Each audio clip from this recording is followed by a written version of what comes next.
For over 1,000 years, Western civilization has been stuck in a dark age of sexual repression and misinformation. We get an oversexed overload from the media, but nothing in the way of honest, helpful, practical information on sex and how to do it right. That sucks, and I'm fucking sick of it. My name's JV Altheras, and I've spent a couple decades learning everything I can about how to have amazing sex and more of it. Not in a classroom like a lot of people who talk about sex. I learned it all in the gutter, right where Mom told me I'd end up. It's my mission to bring an end to the sexual dark age with brutally honest talk and education on all aspects of sex and sexuality, in an atmosphere that will keep you entertained without treating you like an idiot. Shara and I are not doctors. Certifiable, perhaps, but not certified in any way. And that means we don't have to talk about vaginas and penises to maintain academic credibility. You got a problem with a vagina? Call a gynecologist. You want to learn more about pussies and cocks and how to make them happy? You've come to the right place. Greetings and welcome to episode 76. I swear, we're not dead. Good, because I've been having a lot of people ask us. Yes, I know. We'll dispense with the pointless explanations and... Well, I explained we were real busy, and unfortunately we had some issues at the office with our secretary breaking her arm and then coming back, but then having to have surgery on her arm, and it's just been kind of chaotic, so... Yeah, so the moral of the story, though, is we're coming up on what I could probably best describe as a relaunch of the show and the website. More about that later, but the next couple of episodes are going to consist, as usual, of me tormenting Shara for everyone's amusement, her pretending she doesn't enjoy it. Some stuff that we recorded when we were at Desire back in April. Yeah, I'm anxious to release that. Yeah, the easy stuff that didn't get released because my stress level is too high. But we'll talk a little. We'll be talking more about this as we move forward. But in recent news, we have known for a while, audience, that Shara likes getting choked while she's getting fucked. Ooh, that was kind of crazy loud, so I apologize for that, audience. I'm going to move the xylophone a little farther away from the microphone. I have a better idea. Why don't we just remove the xylophone? Oh, that wouldn't be any fun for... I'll tell you what. If you can get a majority of people in the audience... I'm not going there again. Already then. Not going there again. No. I'm even making it democratic. Have enough politics going on. Be the most democratic thing happening in this country right now. But that is truly a story for another day. Yes. Not even going to talk about back that. To Shara enjoying being choked. And did everyone see how she did that? I don't know what you're talking about. Oh, you are a very adept subject changer, my dear, and everyone knows it. See, I could be a politician. You could be, but you don't enjoy lying. You're not good enough at lying, actually. I'm not. You have fundamental politician skills, but you are not good enough at lying.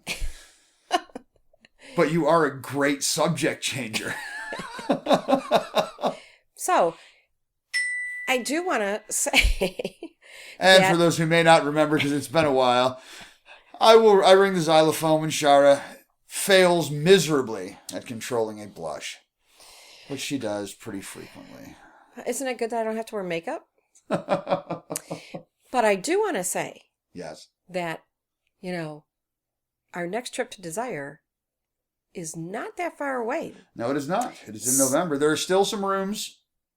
So, yes. So, I think releasing our episodes from while we were at Desire from the last trip would be very helpful for our listeners to get an idea of what it's like there, because it is so awesome. And as much stress as you and I go through, I love the fact that we get away to Desire twice a year and get away from it all. And it makes it worthwhile dealing with all the other things that we have to deal with. You know what else I really enjoy? Catching you changing the subject. Damn. So anyway, Damn. We've talked before on the show about our discovery that Shara enjoys getting choked. So we've come a little farther with that. Actually, just in the last few days here, I decided to use one of my belts like a choke collar. And we got wonderful results to that. Well, the thing that was very exciting about that for me was even though you did not feel the belt was long enough, it was perfect when you were spanking me with it and choking me at the same time. So it was so hot. I just can't even explain to you, because the belt, you know, the tip of the belt was just like, and it's stingy. So that belt is stingy and kind of has a thud to it as well. So, but the stingy was just enough because you couldn't quite like totally swap me with it. Yeah. Because you had it around my neck. But it was long enough to get just the tip end of that. And I was orgasming. I couldn't stop. It was so hot. So. Yes, and as a quick let's play responsibly and speak responsibly item with erotic asphyxiation, it is fun. However, it is what most people definitely consider edge play. Mm-hmm. You must trust your partner very well. You have to have very good communication. You have to have good judgment. If I don't trust you by now, I'm in real trouble. That's true. And so one of the things I like to do when I'm doing breath play, because marks. A couple bruises on somebody's ass is one thing, but bruises around their neck tend to be difficult to explain. So avoid using anything that is narrow, like a thin rope, because it can act like a garrote. It can cause damage very quickly. I like to use something like a man's belt that's like 1.5 inches wide, so like a wide man's belt, but not crazy wide, because it distributes the force really well. And so after our little discovery, which was like a week ago, I determined that I needed some new belts. Because one of the things... I knew we were going here, people. One of the things that was a little bit... well, I won't say annoying, but one of the things that was a little frustrating about the experience was my belt was not quite long enough... It was fine. ...for me to be choking you and smacking you in the ass with it while I'm fucking you doggy style. I'm telling you, it was fine. But you weren't the one dealing with the inconvenience. So... I ordered an extra jumbo belt. I ordered like a 56-inch belt. I'm looking for something to change the subject. With eyelets and grommets. So that'll be interesting. I'm looking to change the subject. Look at these dicks that the maid made for me when we were in Desire. Yes, I know. I've been looking at those for months. These are the towel sculpture cocks that we brought home with us. We're not typically the type to steal towels, but they're dick sculptures. I didn't steal. I told them I was taking them, and she said, "Go ahead." So we should take a photo of it though and put it up on our page. But anyway, that was a really good try, but.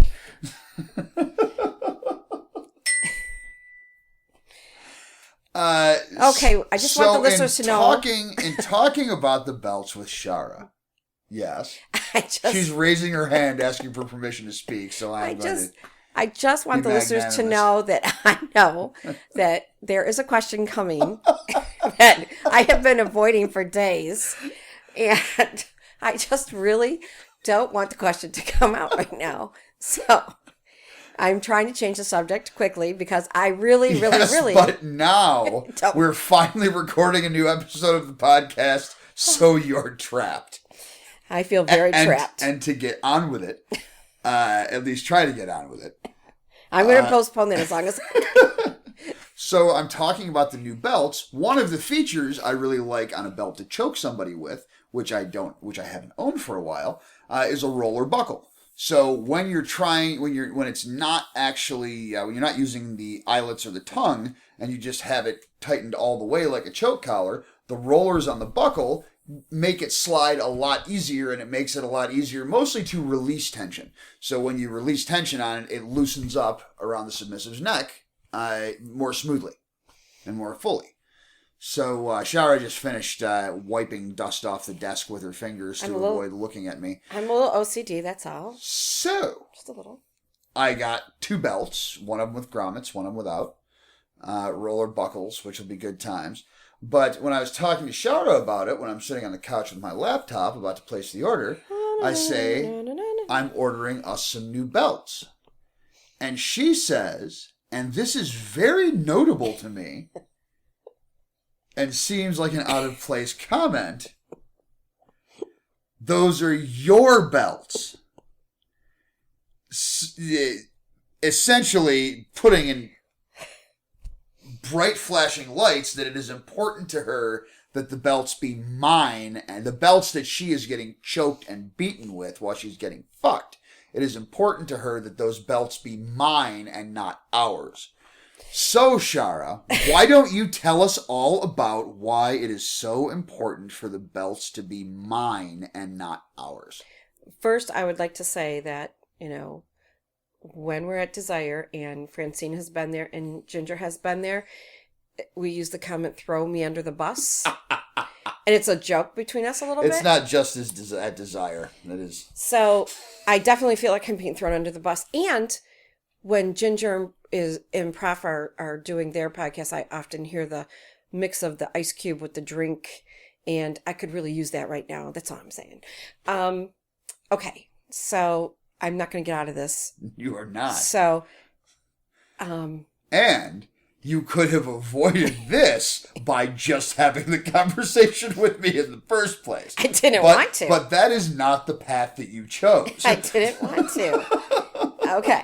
So the thing is that I just get wet at the thought of them being your belts and you using them on me.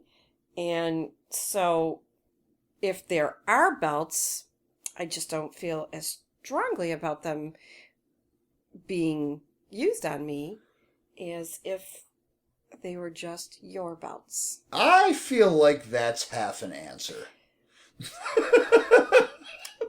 Okay. Partially because I have the benefit of seeing the look on your face right now as you are carefully selecting words to try and avoid certain words. Well, I don't know what words you're avoiding, but the fact that you're avoiding some is patently obvious. Okay, so out with the truth of it all. So the last time that you were playing with me and we had the belt, or you had the belt around my neck. Yeah. We kind of did a little bit of, I don't want to call it role playing, but, we were having this hot moment and, JV's always asking me, is there anybody that I would like to be with when we're at Desire? Or is there anybody I'd like to see him with when we're at Desire? Yeah. Shara likes to fantasize. We like to fantasize out loud during sex. It's yes, fun. So it is. It's fun. So the person knows that through our Facebook page that her name came up during our episode. So yeah.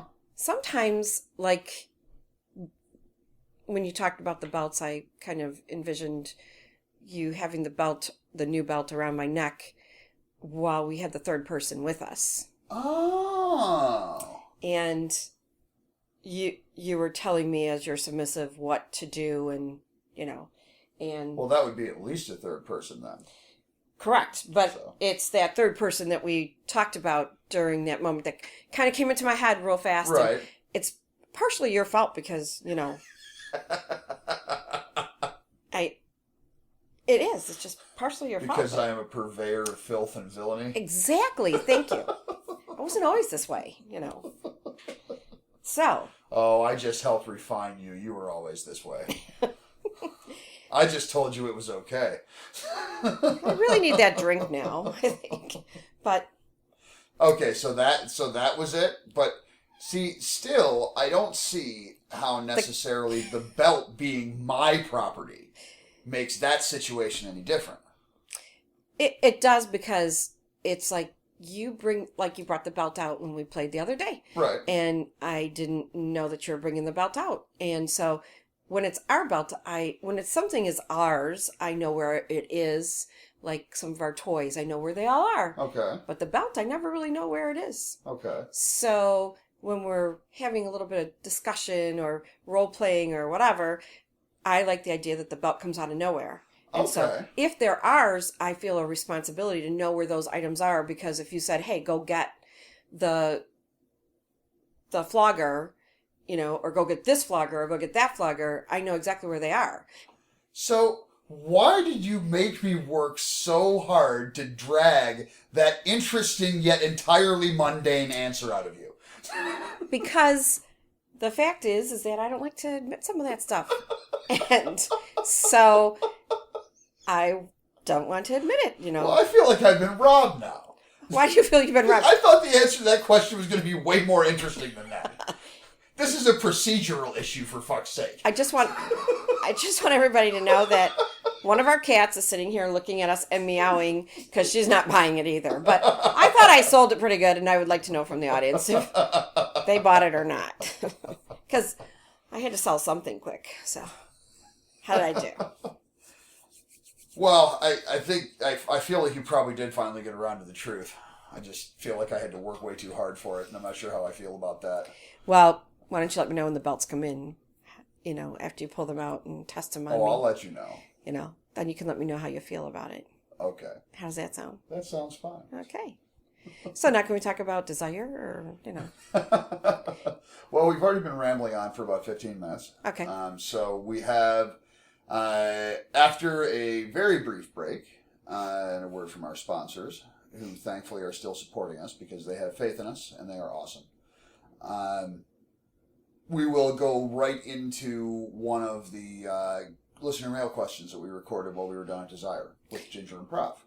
Oh, yes. So that'll be the rest of this episode. And I'm going to, I want to try and release a few smaller episodes instead of, feeling like I have to put out an hour-long episode every time. And we'll talk more and just kind of share some thoughts. I know there's so many people in the audience who have supported us so much, and we're doing some new things, and we are intentionally not mentioning those new things on Facebook or on the webpage or anywhere because we have new opportunities for people to be involved, and we want those to go to people who actually listen and not people who are just Facebook friends. Correct. And I do want to say that we have had a lot of emails or Facebook messages just asking about our podcast and wanting to make sure that we're still putting them out there. And so I just want to say thank you to everybody who inquired and has been patient with us.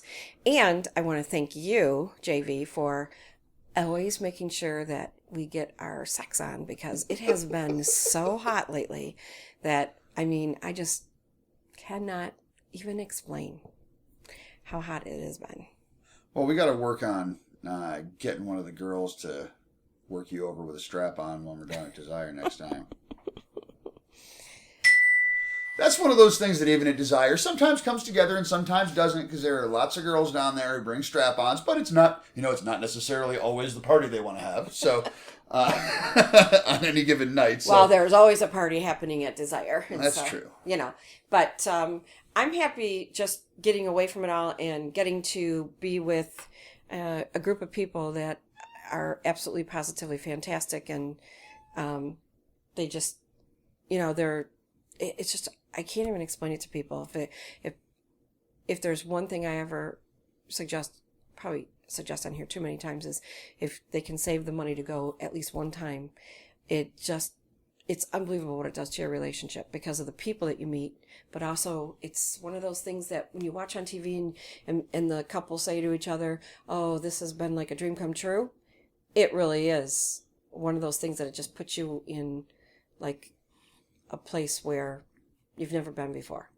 And so we are interested in feedback. We are recording in essentially our new studio, so we have things reconfigured a little bit, and I feel like I need to get another microphone because I'm an audio snob, and I have a very high quality but older cardioid mic, so it does not have multiple modes on it, so when we are now sitting across from each other instead of next to each other, I feel like the sound may be crappy, so I am interested in hearing any and all opinions from the audience. I think overall the room is better. Definitely. And this microphone reminds me of a dildo. Baby, all microphones remind you of dildos. I wasn't going to say everything. It's interesting that you went right to everything. But I was just going to go with all microphones. Anyway, so we're going to take a quick break. So we'll be back right after this. When we were researching budget bondage gear at a listener's request, we stumbled onto ExtremeRestraints.com and found the most impressive bondage gear site on the internet. And we don't say that lightly. We bought a bunch of toys to try them out, and we're so impressed with the selection, quality, and service that we reached out to them about sponsoring the show. From basic whips to top-notch floggers, from beginner cuffs to shackles and cages, from nipple clamps to fucking machines, from budget to bad fucking ass. ExtremeRestraints.com has put together an immense catalog of kinky gear that we honestly believe is second to none on the internet.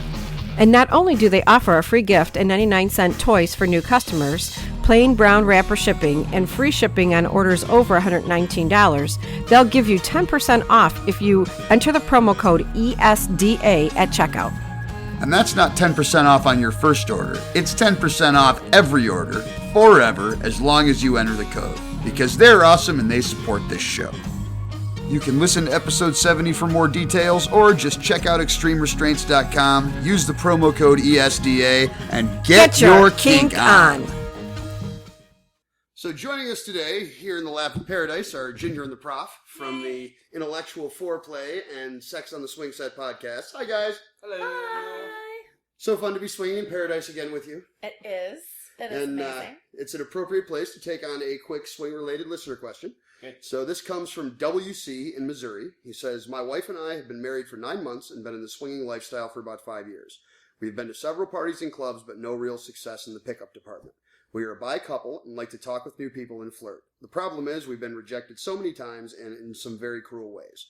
My wife is a little thicker, which is good, and she has great tits, ass, and legs. I am short, 5'3", and very muscular. It seems girls just aren't into me. We were wondering if you might have some help or encouraging words of advice. We have even resorted to dating other people, of course, just for sex. Help, please. And they did send us a couple of photos, so we can confirm, they're attractive people. Neither one of them is the Elephant Man, or there's not any any obvious visual or physical things that could be impaired. It's good that you have reached such assessments. Well, certainly one of the things that I immediately think about is going to parties with no expectations. I hope folks, if they've heard me say on the swing set or in person often, just go and have a really good time.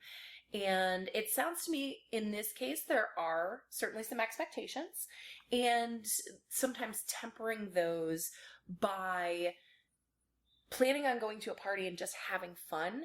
You give off a different vibe. Mm-hmm. When you're there just having a blast, people are like, oh, I want to know these people. And it sounds to me a little bit like, we love to talk to new people and flirt. Don't get me wrong. I can be extraordinarily overbearing when the talking to new people and flirting comes into play. But I think stepping back into just having a really good time and just showing folks that you can have a good time all by yourselves together can bring people in rather than having an agenda to be hitting on folks. That's kind of where my head went at first. Yeah, I definitely think that going slow to go fast is a thing. And it would be fun or interesting, to use a Ginger word, to think about having them consider going to a club for a night or a couple times with the express, we're not going to try to hook up, and really be there together. I like and enjoy the fun and the flirting.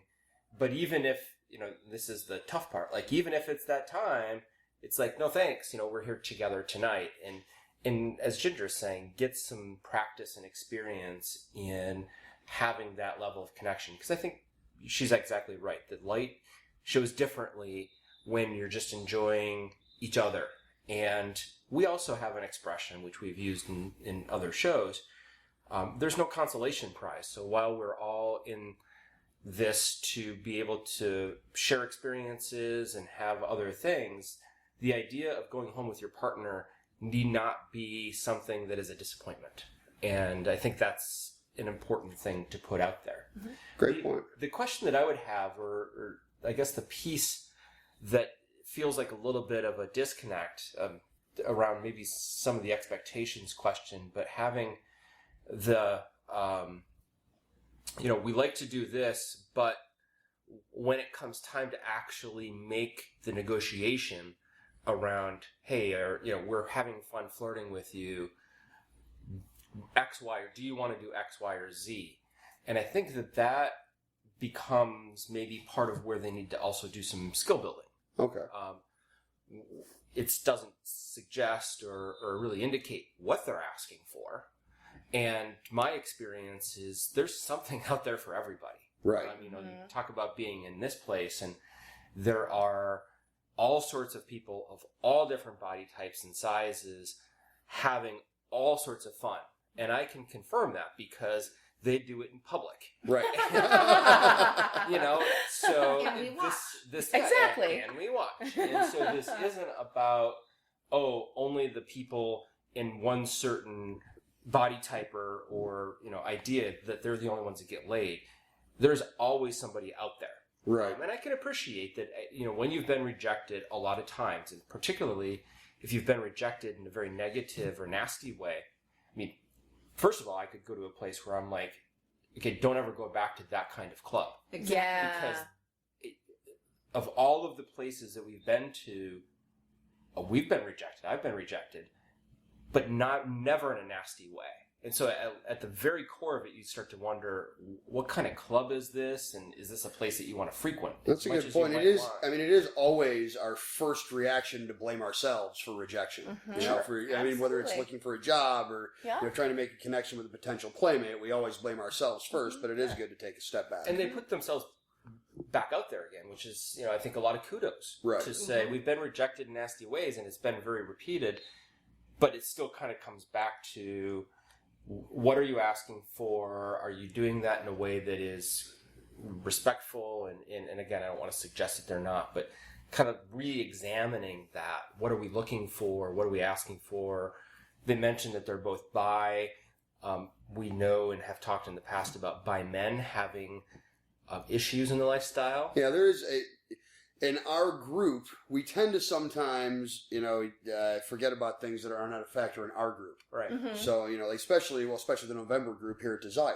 Mm-hmm. Bi guys are welcome and they are not stigmatized or ostracized, but unfortunately, Mm-hmm. that is not the case in a lot of places. Mm-hmm. And certainly, some place that may be not a real large community, a smaller community, someplace like Missouri, I'd say that's more likely to be a problem. So. And I think that we may feel, in some cases, an obligation to disclose certain parts of our sexuality, but if you're not going to act on that, like, there are a lot of kinky things I like to do that if I'm meeting somebody new and that's not going to be coming up, that I don't tell them all of those other details. Oh wow! Can you imagine the full disclosure list? Like, You're not gonna lead with, I just want to beat you until for an hour and a half until that's probably I wouldn't start there either. So anyway, I'm not likening. Want to beat people.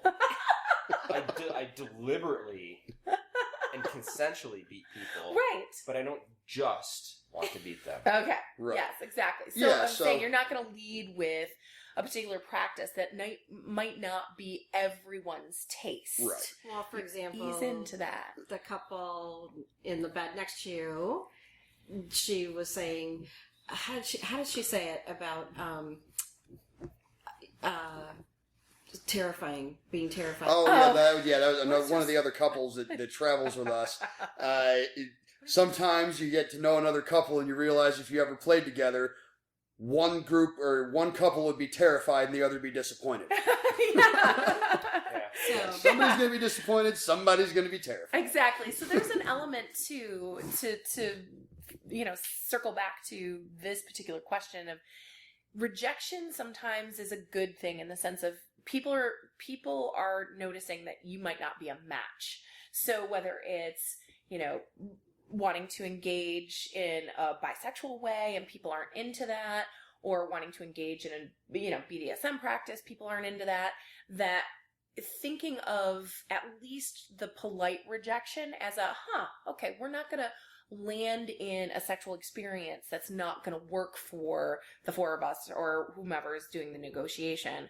I always think of it in terms of when you get a yes, you want it to be the enthusiastic yes, you want to have that conversation about consent, and you want folks to be generally on the same page about what kind of fun you want to have. So I would just encourage the folks who wrote in to use Prof's phrase, go slow to go fast, and really step back and pay attention to having fun in the first place, just with the two of them, and then really just look to connect with people on a personal, fun level, and go slow to go fast. See where it goes. one of the things that I wondered about was if they're going back to the same place, all the time. And, sometimes when you go somewhere and let's say possibly you offend somebody by, coming on too fast or whatever, they might spread that around to other people that are at the same place. Mm-hmm. So I'm not sure how far they'd have to travel to try a different location, but that might be something that they want to try if they're always going to the same place. Yeah, I mean, and as someone who is at least partially familiar with the state of Missouri, because my father grew up there, you got Kansas City on one side of the state, and you've got St. Louis on the other side of the state. So if you're anywhere in the state, you're not terribly far.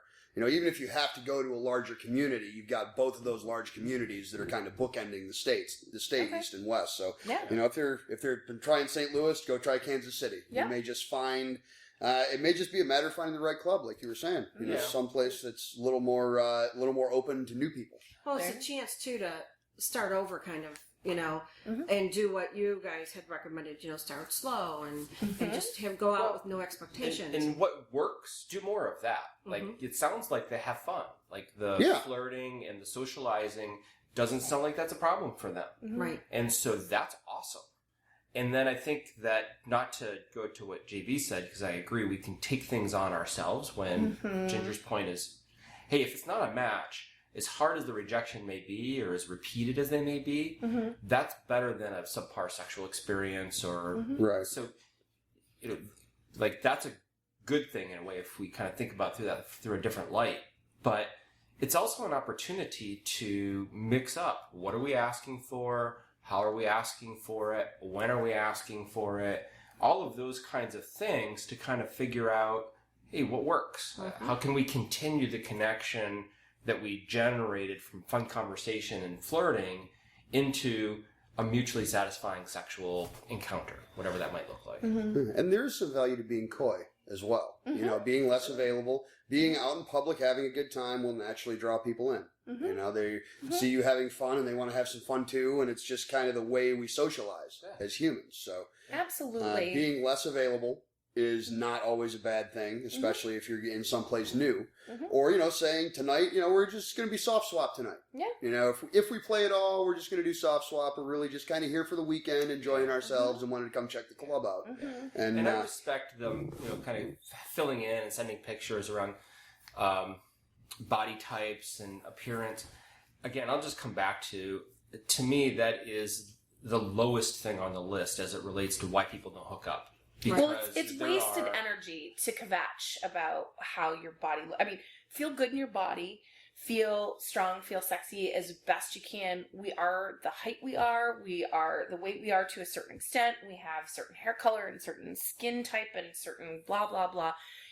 Go into acceptance of self and bring your best self. Like, bring your A game when you're going to hook up, when you're going to play. Bring your A game. You want to look as great as you can and feel as great as you possibly can in your own body, and then get some mileage out of that.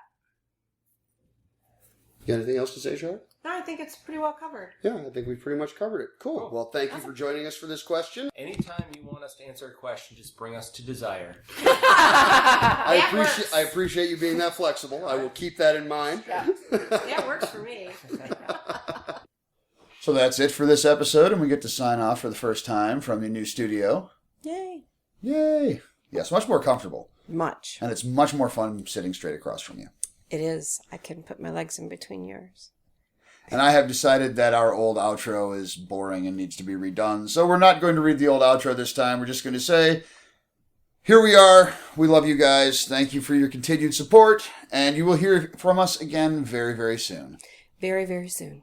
Until then, this is JV and Shara reminding you that sex is one of the greatest things in life, but there is always room for better. Always.